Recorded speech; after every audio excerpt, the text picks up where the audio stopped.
Hello दोस्तों, स्वागत है आपका हमारे YouTube चैनल सबसे अनोखा सेंटर में। हम लोग अध्याय 7 के उदाहरणों को हल कर रहे थे और इसी वीडियो में हम उदाहरण 5 को हल करेंगे। तो देखिएगा उदाहरण क्या है। ई और एफ क्रमशः त्रिभुज ABC की बराबर भुजाओं AB और AC के मध्य बिंदु हैं। हमें बोला गया है कि एक त्रिभुज ABC है, इसमें जो E और F हैं वो AB और AC के मध्य बिंदु हैं E और F, यानी कि जो हमारी AB भुजा है इसका मध्य बिंदु E है और AC भुजा का मध्य बिंदु F है। और AB और AC कैसी भुजाएं हैं? दोनों बराबर भुजाएं हैं। ठीक है, बराबर भुजाओं AB और AC। ठीक है, यानी कि जो हमारी AB और AC है ये हमारी बराबर है, आपको ध्यान रखना है। और हमें आगे क्या बोला गया है? बोला गया है दर्शाइए कि BF बराबर CE। ठीक है, हमें BF बराबर CE दर्शाना है, यानी कि सिद्ध करना है। तो पहले हमें जो दिया गया है उसे हम लिख लेते हैं, हेडिंग डालते हैं दिया। और दिया में हम लोग क्या लिखेंगे? देखिएगा, हमें AB बराबर AC दे रखा है। जो AB और AC है ये बराबर भुजाएं हैं। ठीक है, तो यहाँ पर लिख लेंगे त्रिभुज ABC में, त्रिभुज ABC में हमें AB बराबर AC दे रखा है तथा और क्या दे रखा है? देखिएगा, E और F क्रमशः त्रिभुज ABC की बराबर भुजाओं AB और AC के मध्य बिंदु हैं। जो हमारे E और F हैं ये क्या है? AB और AC के मध्य बिंदु है। तो यहाँ पर हम लिख लेंगे E AB का तथा F AC का मध्य बिंदु है। जो हमारा E है वो AB का मध्य बिंदु है और जो हमारा F है वो AC का मध्य बिंदु है। और हम लोग जानते हैं कि मध्य बिंदु के एक तरफ का पार्ट दूसरे तरफ के पार्ट के बराबर होता है, यानी कि यहाँ पर हमारा EA बराबर हो जाएगा EB के और यहाँ पर FA बराबर हो जाएगा FC के। तो यहाँ पर हम लिख देंगे अर्थात करके, अर्थात मध्य बिंदु से अपन क्या निष्कर्ष निकाल रहे हैं कि EA हमारा बराबर होगा EB के। तो यहाँ पर लिख देंगे EA बराबर EB तथा यहाँ से FA बराबर FC, FA बराबर FC। देखिएगा, ठीक है, अब हमने इतना निकाल लिया। अब चलिएगा जो हमें सिद्ध करना है उसे भी लिख लेते हैं। तो हेडिंग डाल लेते हैं सिद्ध करना। तो सिद्ध करना में हम क्या लिख लेंगे? हम लिख लेंगे BF बराबर CE, चूंकि हमें यही तो सिद्ध करना है। तो BF बराबर CE। अब देखिएगा यहाँ पर हम हेडिंग डालते हैं उपपत्ति और यहाँ से हम सिद्ध करना स्टार्ट करते हैं। तो BF बराबर CE, यानी कि हमें BF ये वाली भुजा CE इसके बराबर दिखानी है, यानी कि इन दोनों को हमें क्या दिखाना? बराबर दिखाना। तो कैसे दिखा सकते हैं? देखिएगा, यदि हम इन त्रिभुजों को सर्वांश सिद्ध कर दें, देखिएगा ये कि ये वाला त्रिभुज, ये वाला कलर वाला त्रिभुज और ये कि ये वाला त्रिभुज, ये नहीं है। यदि हम दोनों को ये वाला और ये वाला इन दोनों को सर्वांश सिद्ध कर दें तो हम फिर BF बराबर CE लिख सकते हैं, क्योंकि जो हमारा BF है वो इस बगैर कलर वाले त्रिभुज की एक भुजा है और जो हमारी CE है वो कलर वाले की भुजा। और हम लोग जानते हैं जब सर्वांग त्रिभुज हो जाते हैं तो उनकी संगत भुजाएं बराबर होती हैं। तो अब हम लोग पहले इन दोनों को सर्वांग करेंगे सिद्ध। ठीक है, तो सर्वांग सिद्ध करने के लिए सबसे पहले हम नाम लिख लेते हैं EBC, इस कलर वाले त्रिभुज का नाम। यहाँ पर लिख लेंगे त्रिभुज EBC, त्रिभुज EBC।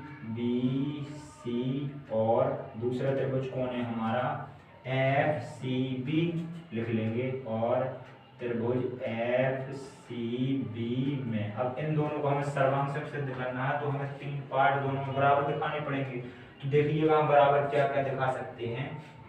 यहाँ पर हमें एक चीज पता है कि AC बराबर AB बराबर AC है। ठीक है, तो यदि हमें इन त्रिभुजों को सर्वांग दिखाना है तो हमें तो ये भुजाएं बराबर दिखानी पड़ेंगी, पूरी नहीं। तो देखिएगा, हम AB बराबर AC से इन भुजाओं को हम बराबर निकालेंगे। तो हम क्या लिख लेंगे? पहले हम लिख लेंगे ए बी बराबर ए सी। क्यों लिखा? क्योंकि हमें यहाँ पर दिया है ए बी बराबर ए सी, यहाँ पर लिख लेंगे दिया है। ये कहाँ से लाए हम? दिया है, ठीक है। अब ए बी को हम क्या लिख सकते हैं? देखिएगा, हम ए बी पूरी लाइन को दो पार्ट में लिख सकते हैं, ई ए और ई बी। तो यहाँ पर लिख देंगे ई ए प्लस ई बी और बराबर इसी प्रकार से इसी को दो पार्ट में कैसे लिख सकते हैं? इस पूरी भुजा को दो पार्ट में कैसे लिख सकते हैं? एफ ए और एफ सी। तो यहाँ पर लिख देंगे ए सी की जगह पे F A plus F C. अब देखिएगा यहाँ से हम लोग क्या देख सकते हैं कि जो ये था हमारा, ये ई मध्य बिंदु था ए बी रेखा का, एफ मध्य बिंदु था ए सी का, ठीक है। अब हमें बराबर क्या दिखानी है? हमें बी ई बराबर दिखानी है सी एफ के, बी ई या फिर ई बी हमें बराबर दिखानी है एफ सी के, ठीक है। तो देखिएगा, अब हम ई ए की जगह पे कितना लिख सकते हैं? ई ए की जगह पे अभी हमने मध्य बिंदु में निष्कर्ष निकाला था ई ए बराबर ई बी और एफ ए बराबर एफ सी। तो यहाँ पर हम एफ ए की जगह पे कितना लिख सकते हैं? एफ सी, और ई ए की जगह पे लिख सकते हैं ई बी। तो देखिएगा, हम यहाँ पर लिख देंगे चूंकि हमें क्या पता है? ई ए बराबर ई बी पता है, ई ए बराबर ई बी तथा एफ ए बराबर एफ सी पता है, एफ ए बराबर एफ सी, ठीक है। ये हम कहाँ से ले आए? ये दिया से ले आए, ठीक है, क्योंकि हमने ये दिया में लिखा हुआ है। अब देखिएगा, ई ए की जगह पे हम क्या रखेंगे? ई बी रख देंगे, ई बी, और प्लस ई बी हमारा पहले से है, और अब बराबर लगाएंगे। इसी प्रकार से एफ ए की जगह पे कितना रख देंगे? F C. तो हम रख देंगे एफ सी, और एफ सी एक हमारा पहले से है। ये दो बार है, इनको जोड़ देते हैं तो 2 ई बी हो जाएगा, 2 ई बी, और यहाँ पर हो जाएगा 2 एफ सी।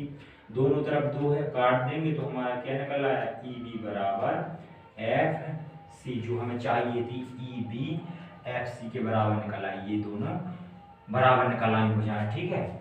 इस कलर वाले त्रिभुज की भुजा और इस बगल कलर वाले त्रिभुज की भुजा, हमें एक चीज बराबर मिल गई। अब देखिएगा, एक चीज हमें बराबर मिल गई, दूसरी चीज हम बराबर क्या दिखा सकते हैं? हमें एक चीज पता है, यहाँ पर लिखेंगे चूंकि अपन को पता है ए बी बराबर ए सी है, ठीक है। ए बी बराबर ए सी है, यानी ये वाली भुजा इसके बराबर है, और हम लोग जानते हैं यदि त्रिभुज की दो भुजाएं बराबर है तो उनके सामने कोण भी बराबर होते हैं। तो इस ए सी भुजा के सामने कौन सा कोण है? ये वाला कोण है, ये पूरा बी कोण। और ए बी भुजा के सामने कौन सा कोण है? ए बी के सामने ये पूरा सी कोण है। तो कोण बी कोण सी के बराबर नहीं हो जाएगा? बिल्कुल हो जाएगा, क्योंकि बराबर भुजाओं के सामने कोण बराबर होते हैं। तो यहाँ पर हमें दूसरी चीज क्या मिल गई? चूंकि हमारी ए बी बराबर ए सी है, इसलिए हम लिख देंगे इसलिए जो हमारा कोण बी होगा वो बराबर होगा कोण सी के। हम दूसरी चीज भी मिल गई, ठीक है। अब हम तीसरी चीज और देखेंगे, फिर हमारी ये दोनों त्रिभुज हो जाएंगे सर्वांगसम। तो यहाँ पर देखिए, जो हमारी बी सी है, बी सी भुजा दोनों त्रिभुजों को बना रही है, ठीक है। इस वाले कलर वाले को भी और बगैर कलर वाले को भी। तो हमारी बी सी बराबर बी सी हो जाएगी, ठीक है, क्योंकि ये दोनों त्रिभुजों में है तो दोनों त्रिभुजों के लिए समान होगी। तो यहाँ पर हम लिख देंगे बी सी बराबर बी सी, और ये दोनों में मिल रही है तो यहाँ पर लिख देंगे ओवहनिष्ठ, ठीक है, ओवहनिष्ठ लिख देंगे। अब हमने देखिएगा दो भुजाएं और दोनों भुजाओं के बीच का कोण बी बराबर कोण सी हमने बराबर दिखा दिए, ठीक है। देखिएगा, हमने ये दो भुजाएं कलर वाले त्रिभुज की बगैर कलर वाले त्रिभुज की इन दो भुजाओं और इन दो भुजाओं के बीच का कोण बी इन दो भुजाओं के बीच के कोण सी के बराबर दिखाया है। तो अब ये दोनों हमारे त्रिभुज हो जाएंगे सर्वांगसम, ठीक है। तो यहाँ पर हम लिख देंगे अतः त्रिभुज जो हमें सर्वांगसम दिखाने थे ई बी सी सर्वांगसम त्रिभुज एफ सी बी, सर्वांगसम त्रिभुज एफ सी बी। अब कौन से नियम से? देखिएगा, हमने अगल बगल की भुजाएं बीच का कोण बराबर दिखाया है। ये कौन से नियम में होता है बीच में कोण? हमारा बीच में कोण होता है एस नियम में। चूंकि ए का मतलब कोण होता है, एस का मतलब भुजा, अगल बगल भुजा, बीच में कोण। तो देखिएगा, हम लिख देंगे एस सर्वांग समता नियम से जो ये हमने त्रिभुज सर्वांगसम किए हैं ऐसे सर्वांग समता नियम से। अब जब हमने इन दोनों त्रिभुजों को देखिएगा ये त्रिभुज का चिन्ह बना है। जब हमने दोनों त्रिभुजों को सर्वांग सम सिद्ध कर दिया है तो अब हम क्या लिख सकते हैं, एफ बी एफ बराबर सी ई, क्योंकि ये हमारे संगत पार्ट है। तो अब हम यहाँ पर लिख देंगे इसलिए बी एफ बराबर सी ई। ये हम कैसे बराबर कर रहे हैं, सी पी सी टी से, यानी कि सी पी सी टी से, यानी कि सर्वांग समत्रिभुजों के संगत पार्ट बराबर होते हैं, इसलिए हम इन्हें बराबर कर दिए हैं। अब यहाँ पर यही चीज तो हमें सिद्ध करनी थी, तो लिख देंगे इति सिद्ध।